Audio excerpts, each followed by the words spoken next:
ready for lesson 8.3 in your math, ratios, and proportions containing decimals. So let's go ahead and move on. This is going to start on page 174 in your book. So we're just going to go ahead and start from the top. Now this particular lesson is pretty short and it's pretty easy and it's pretty much to the point. So let's go ahead and look at it. It says sometimes we'll have fractions or decimal numbers as part of a ratio or proportion. For instance, if a recipe called for 3½ cups of flour and 1¼ cups of sugar, our ratio of flour to sugar would look like this. And right here at the top of the paper, it gives you this ratio. These are different ways that you could write this ratio. 3½ over 1¼ or 3½ to 1¼ Remember, you can use the colon, or 3.5 over 1.25 or 3.5 to 1.25. Now, notice that those last two, the fraction with the decimal and then the decimals with that, the ones on the, you see the word or, okay? Look at the two on the left side. Okay, those are proportions written as fractions. Now look at the two on the right hand side of the word or.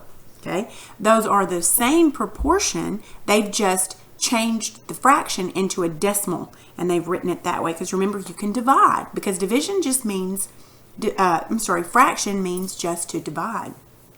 Now another example, let's say we wanted to compare the sides of this rectangle below. So you've got the short side, which would be 1/4, and the long side, which would be 3/4. Now, any of the methods below express the ratio of length to width. Notice the fraction decimals. Now, here we get, again, we have the word or right in the middle of that. We're right in the very center of the page, 174, and you see the word or. On the left-hand side, you've got the fractions written as proportions. Okay, and then on the other side you have those written as decimals. Now all those are the same numbers. They've done the division to go from a fraction to a decimal. All right, it might seem a little odd at first to have fractions or decimal numbers inside a ratio, but remember that the fraction line just represents division. We can divide partial quantities as well as a whole. So we can use and work with decimals or fractions inside of ratios exactly the same way we can do with whole numbers inside of ratios. Notice how both these ratios can be simplified to a single decimal number by simply completing the division. Now, on the left hand, I'm at the very bottom of page 174.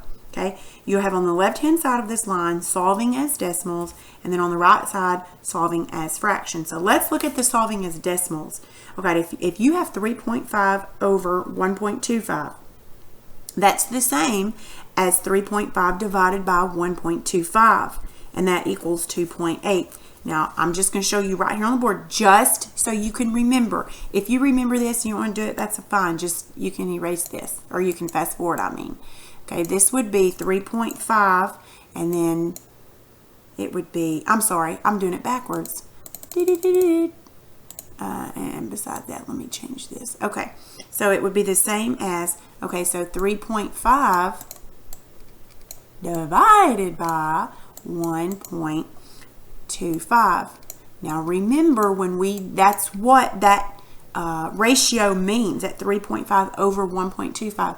And remember what we do when we divide decimals. Remember, first we have to make the number outside here a whole number, and so we just move the decimal. So now it's 125. Well, whatever we do here, we've got to do here. So we're going to move it. We'll have to add this here, and then I'm going to change back numbers, and then we'll have to extend this. Our decimal now is here. Now we can better work because now we have, these. So anyway, if you continue to do it, you'll say, okay, 125 goes into 350. Okay, remember this decimal comes up right here. Okay, we'll say this goes in here twice. Okay, that's going to be 10. That's going to be 5. And that's going to be 2. All right, so then we're left with 100. All right, but remember there's a decimal here, so we're just going to add a 0 and bring it down. So now we have 1,000. So how many times does this go into 1,000? Well, if you're looking at your page, you know that it's 8. So when you do all the multiplication, it'll come out to be 0. But anyway, so that's where they get that answer, 2.8, right there under solving as decimals. All right, look at the one under it, 0.75 over 0.25. It's the same as 0.75 divided by 0.25. Then you just move the decimals over and you just divide like normal. Okay. Now look where it says solving as fractions. Okay. So you have 3.5 over 1 1/4. Okay. That's the same as saying 3.5 divided by 1 1/4. Well, remember how just simply dividing fractions? Remember, that's really, really, really easy. So you're going to have 3.5 divided by 1 1/4. This is just a review. Y'all should remember how to do this. And it's giving you the answers right here on the page at the bottom. I just want to remind you how to do it. Remember, these both need to change to improper. 2 times 3 plus 1. Remember how to do that? So that'd be 7 halves. Okay. And then this one would be 4 plus 1 is 5 fourths. Okay. But it would, what did I say this was? 7 halves. Okay. Remember, we changed this to times, and then we take the reciprocal of this. This should be 5 fourths, but because we have to divide and change it, we're going to do 4 fifths. We have to take the reciprocal of it when you divide, remember? Okay. Then if you want your simplified answer, they got 2 8/10, which simplifies to 2 4 fifths. So basically we're going to have, we'll say, we'll do this. So 28 over 10, which simplifies, 10 goes into 28 2 whole times with 8/10 left over. And then remember, this can simplify down to, and that's where we get our answer on the page, 2 4 fifths. Remember, that's how we did it. Okay, that was just a review. Okay. Very bottom of page 8.3, it says, depending on whether we want a fraction or a decimal answer, we might rewrite fractions as decimals in order to solve it. So that's what we've been doing for the past several weeks, is learning how to change fractions to decimals, decimals to fractions, seeing how they're all the same. We can work inside there any which way we want to just by changing them. All right, look at the top of 175. There's an example. It says to rewrite 1 1/5 to 2 2/20 as a single decimal number. Okay, since we want a decimal answer, it's asking for your answer to be in decimal form, you'll want to rewrite those mixed numbers as decimals. So rewrite 1 1/5 as a decimal. It becomes 1 2/10. So this, if you may or may not remember how. If you do, that's great. If you don't, I'm just going to remind you right quick. So if you have 1 1/5, and it wants you to get an answer in decimal form, well, basically what you're going to do is, I'm going to take this over here.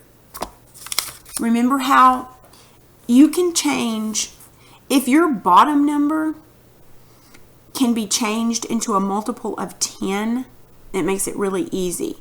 So we're going to change this fraction right here. Now the 1's just going to stay the same. Okay, it's just going to stay the same. Now we're going to change this bottom number right here into a 10, because we're just going to get an equivalent fraction that has 10 on the bottom, because remember, we're working with decimals. To work with decimals, you need a fraction that's got the bottom number 10, 100, 1000, something like that. Okay, and we can go from 5 to 10 by just multiplying by 2. Well, whatever you do here, you got to do up here. 1 times 2 is 2. Okay, so this is equivalent to this, but you needed the 10 on the bottom so that you can rewrite that as a decimal. Now this is 1 2/10. That's how you say that. So to write that as a decimal, it's 1 2/10. Okay, so that's how we got this fraction to be this decimal. Okay, and then that's what they did to 2 2/20. Okay, they just made 20. They changed 2/20ths to a decimal that had 10 on the bottom, and then, well, I'll show you because it was a little bit backwards. So to get 2, now I'm at the top of page 175 if you're confused as to where I'm at. Okay, now, and they give you the answer. This is just an example problem, but I'm just showing you how they changed this fraction into a decimal. Now remember, to have a decimal, we have to have a number on the bottom here that's going to be 10, 100, 1,000, something to that effect. So we're going to keep the whole numbers the same. Whole numbers generally never change. Okay, now we're going to change this to be 10. Okay, because we need a 10 on the bottom. Now you could change it to a 100 if you wanted to, but it would be a humongo number.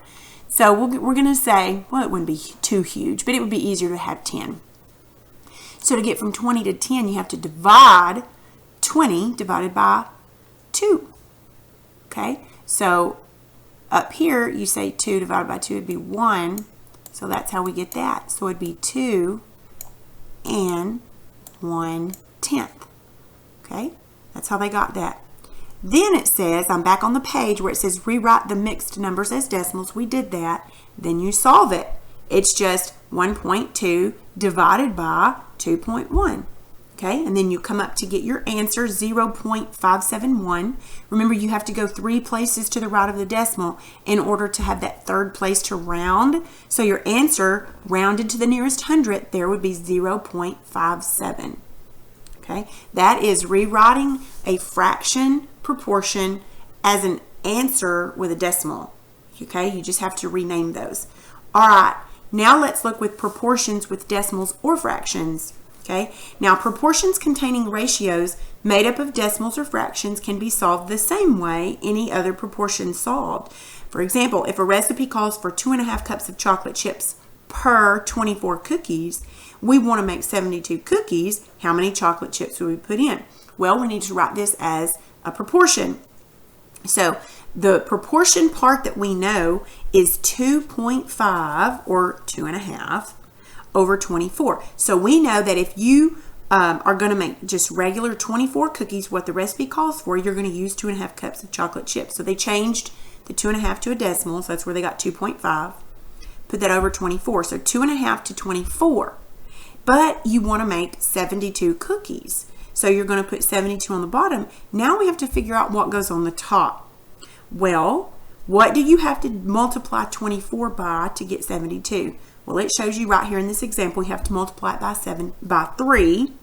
So you're going to multiply the top by 3, and that's where they get 7.5. So your answer is you need 7.5 cups of chocolate chips to make 72 cookies.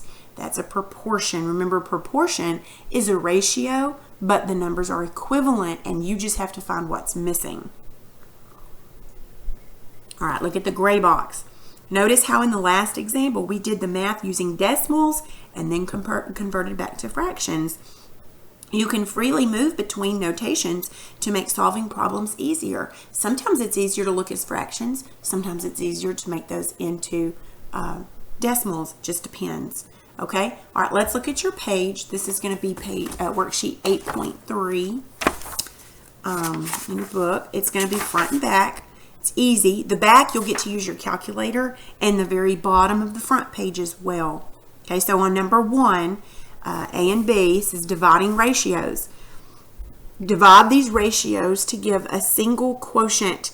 Give the quotient as a mixed number if written as a mixed number, and as a decimal as otherwise. So let me show you, kind of give you a hint. I'm not going to give you the answer on this one, but I just want to make sure. Now, if you understand, just turn this off. You can go ahead and do your assignment. But so on 1A, it says to divide these ratios. So on 1A, you have 8 and 1/9 to 7 and 2/3.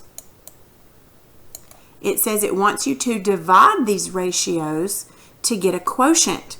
Okay, so give the quotient as a mixed number if it's written as a mixed number, a decimal as otherwise. So on A, everything's written as a fraction or mixed number, so that's how your answer is going to be. On B, it's written as a decimal, so you'll just do the same thing, but you'll get your answer in a decimal form. So you won't have to go back and forth here. Okay, so basically you're going to divide 8 and 1/9, because remember that's what this line means, okay, divided by 7 and 2/3. Okay, remember what we do. We have to change these into improper. Okay, then you want to change this to times, take the reciprocal of the second number, and then go ahead and multiply over. Make sure you simplify your answer. Okay, all right, and then on B, you're going to do the same thing, except you're going to have this because you have decimals. All right, now look at 2A and B. These are proportions. You'll just simply have to find the missing number. Super easy. Just use what you know about fractions and proportions and ratios and decimals. All right, on B, you're going to be comparing those, putting equal or not equal. Remember, if you don't know, then you can divide to compare. Okay, and then 4 through 7, you can use your calculator, and most all the rest of that is just practice anyway. It's just kind of going over different things. I don't think I'm going to grade this page. I know ratios and proportions are kind of new to us, so I don't want you to get confused about that. So I want to see your work. If you have questions, let me know, or you can go back over and watch the video. Okay, that's all for today.